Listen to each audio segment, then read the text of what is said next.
I love the vibe of the Professor Layton games. Specifically the first one, The Curious Village, I think has the perfect atmosphere. If you haven't played it, it's like this cartoony anime-style puzzle game. The mood reminds me of this Swedish animated film called The Dog Hotel, which I also really love. In the first Layton game, you're in a village trying to solve a mystery. So you're going around looking for clues and talking to people. Every character in the Layton games is obsessed with puzzles though, so whenever you talk to them, they're all like, I can't remember. All I can think about is this puzzle. Help me solve it and I'll tell you what I know. It's sort of like in a movie, when a detective is asking some dodgy dude questions and he requires money to answer. But in the Layton games, it's that you help them solve puzzles instead of giving them money. It's kind of funny, but also a nice change of pace going back and forth between exploration and puzzle solving. The puzzles themselves are all over the place. Tower of Hanoi, mazes, sliding puzzles, any kind of puzzles you can think of really.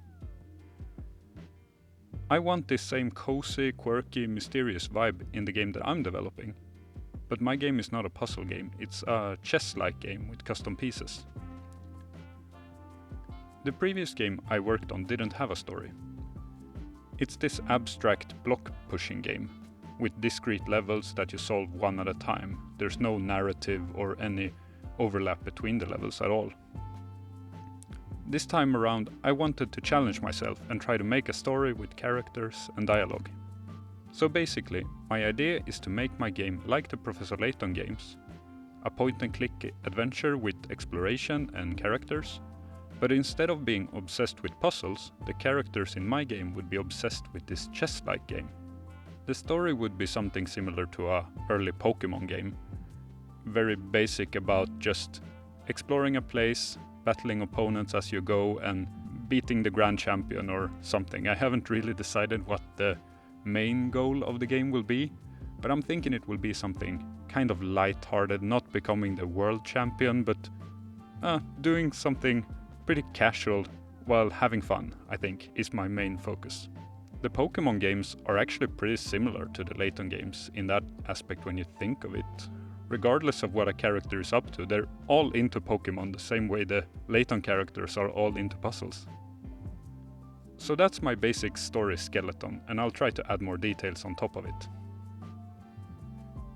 The problem with achieving the same mood as the Layton games though is I can't draw that good. Those games look amazing. To get somewhere close, I've been experimenting with using vector art to draw on top of photographs.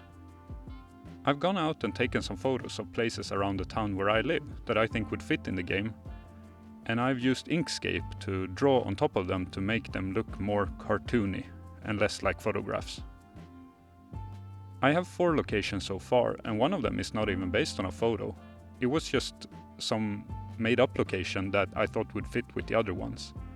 I figured this is gonna be necessary eventually, just to connect the places together, since they won't be that close to each other in real life, but on my map they will be, so I will need to invent some paths and connections between the locations.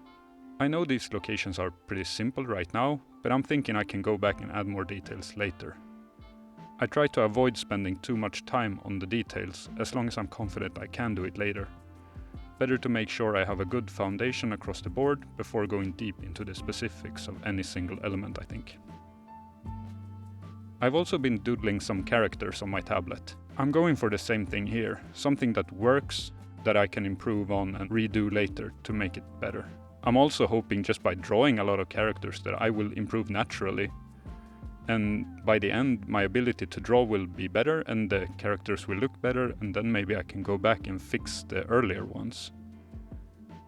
I'm sure I'll look up sort of techniques and how to draw from certain perspectives and stuff as I go, so they won't all look this simple and monotonous, I hope.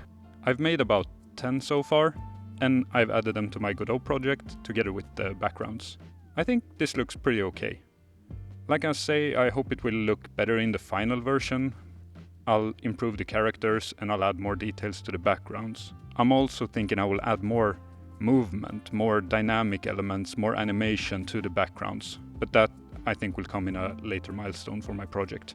I then implemented a dialogue system.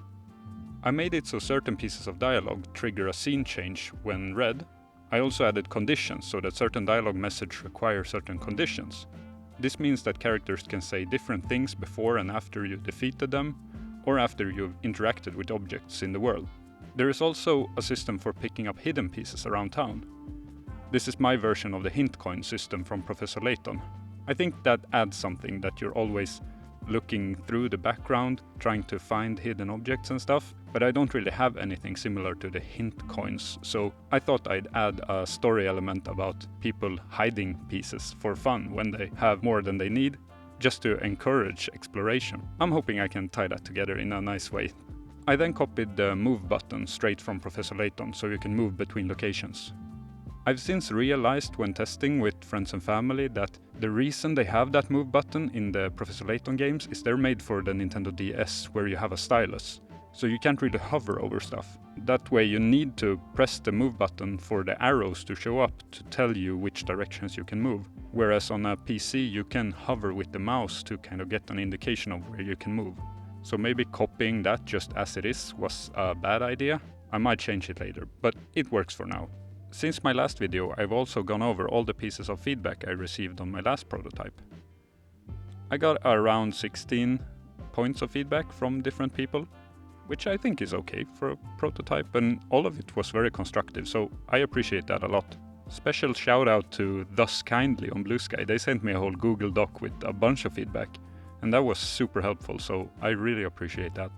I turned all of the feedback I got from the different sources, like I got some on the DMs, some on the YouTube comments, some on the itch page, some in my feedback form. I condensed it all into one spreadsheet and tried to count how many people said the same thing to mark that as a higher priority. One thing that happened also was I started by adding a toggle for, like, do you want to click twice to move or do you want to drag and drop? And I posted about that on Blue Sky. I was quite happy with it, but then I got the suggestion, like, why can't you just enable both at the same time? You don't have to toggle between them. And I checked how it worked on like chess.com on my phone, and it works just like that. So I was like, this is why you need to do research before you implement your first idea. But that was a good cycle of feedback, just posting a small little clip on social media, getting feedback in the comments like, hey, can't you do it like this? And that was a better idea, so I did that instead. It felt nice, not having to deploy a prototype, make a YouTube video, blah blah blah, just to get feedback. Like, this was way faster, and that's always good. I've also made a Steam page with a playtest on Steam. So instead of itch, now the most recent build will always be on Steam. I'll try to update the itch page as well, but I think Steam will be the source of the most recent build from now on. So check it out and let me know what you think. If you like it, you can wishlist it as well. The next items on my roadmap will be controller support and Steam Deck support. I want to incorporate controller support as early as possible to help me keep that in mind while I develop features, not to have to retroactively make everything controller compatible. I think will be more annoying to do at the end, so I'm focusing on controller support early. Then, when all the systems are in place, I'm gonna do as much visual overhaul as I can. Try to make the UI look better, the point and click world look better, and the board chess gameplay look better. But that's it for now, so have a good one. Peace.